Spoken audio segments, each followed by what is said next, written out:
कछुए की यात्रा। शेली नामक एक पुराना कछुआ हमेशा समुद्र तक पहुंचने का सपना देखता था। वो एक छोटे से तालाब में रहता था जो लंबी ईख और कमल के पत्तों से घिरा हुआ था। हर दिन वो पक्षियों को ऊपर उड़ते हुए देखता था। उनकी आवाजें दूर के किनारों और अंतहीन नीले रंग की कहानियों से गूंजती थीं। एक दिन वो अपने आप से बड़बड़ाता था, मैं समुद्र तक पहुंचूंगा। दूसरे कछुए हंसे, तुम शेली, अपने धीमे और अनाड़ी आंदोलनों के साथ तुम कभी भी मैदान से आगे नहीं बढ़ पाओगे। उन्होंने उपहास किया, लेकिन शेली डगमगाया नहीं। उसने अपने दिन कड़ी मेहनत से प्रशिक्षण में बिताए, तैराकी का अभ्यास किया और अपने पैरों को मजबूत किया।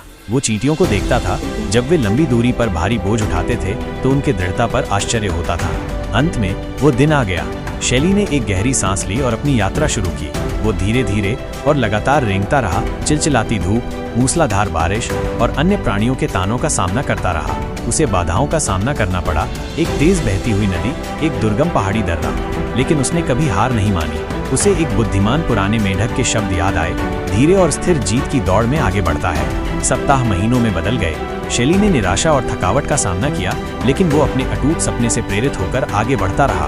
अंत में ऐसा लगा कि अनंत काल के बाद वो जंगल के किनारे पर पहुंच गया और वहां उसके सामने विशाल चमकता हुआ समुद्र फैला हुआ था।